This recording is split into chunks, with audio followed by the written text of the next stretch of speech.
What is Bitcoin backed by? And why that's exactly the point. Bitcoin is backed by mathematics, economic incentives, and immutable rules, not political promises. Bitcoin is not backed in the traditional sense because it is not a liability. Government currencies are liabilities. They're essentially promises from the US government. Believe it or not, governments did not create the idea of money. They simply print a fiat version of it. Promises can break, but rules do not, if the system is designed properly. Bitcoin is instead backed by cryptographic security, impossible to forge digital scarcity, also energy expenditure, proof of work, distributed consensus across tens of thousands of nodes, and economic incentives that make the cost of attacking the network much costlier than just following by the rules. In other words, Bitcoin is backed by physics and game theory, not institutions. This makes it the first form of money in human history that is trustless by design. Let's get into fiat backing. What is the US dollar backed by? Fiat backing, or government backing, fails historically, and Bitcoin exists because of that. The US dollar is backed by the government, but what does that actually mean? It means three things. Number one, the government promises to accept it for tax payments. Number two, the government enforces its use through legal tender laws. And number three, the government controls its supply. But this backing is why fiat currencies inevitably experience inflation. Government incentives guarantee monetary expansion over the long term. No exceptions. Bitcoin exists precisely to remove money from the hands of political corruption and political manipulation. So Bitcoin not being backed by a government is actually a feature and gives me more confidence in it.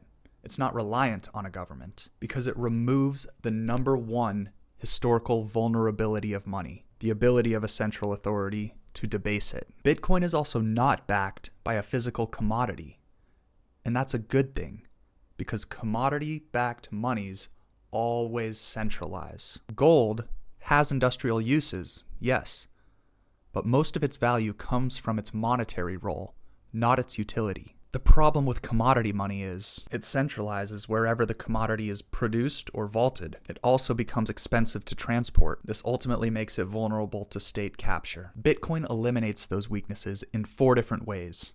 Number 1, it is infinitely divisible. Number 2, it is teleportable at the speed of light. Number 3, it can't be centralized at a central storage point. And number 4, it can't be inflated through new discoveries like a gold rush. Bitcoin is the first money that's scarcer than gold and decentralized like information. So the real question isn't what backs Bitcoin, it's why does Bitcoin need backing at all? Money only needs backing if its supply is not intrinsically scarce, if its supply is unpredictable, or if its integrity depends on a trusted third party. Bitcoin solves all three. Its scarcity is cryptographically enforced, 21 million coins forever, that's it. Its supply schedule is perfectly transparent, anyone, anywhere can verify it, and its integrity is enforced by decentralized nodes, not trust. There's no CEO, no headquarters, no army behind it, and that's why it's impossible to corrupt.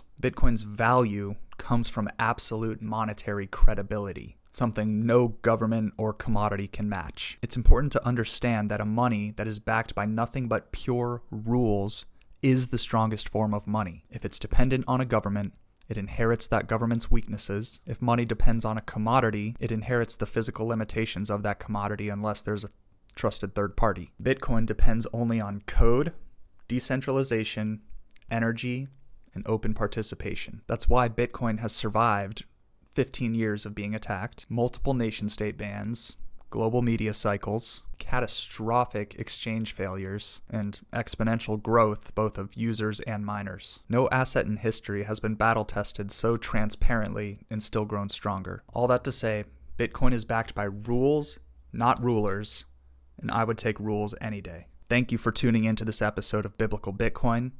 Huge help would be if you were to like and subscribe. Comment if you think it's a good or a bad thing that Bitcoin's not reliant on a government. God bless.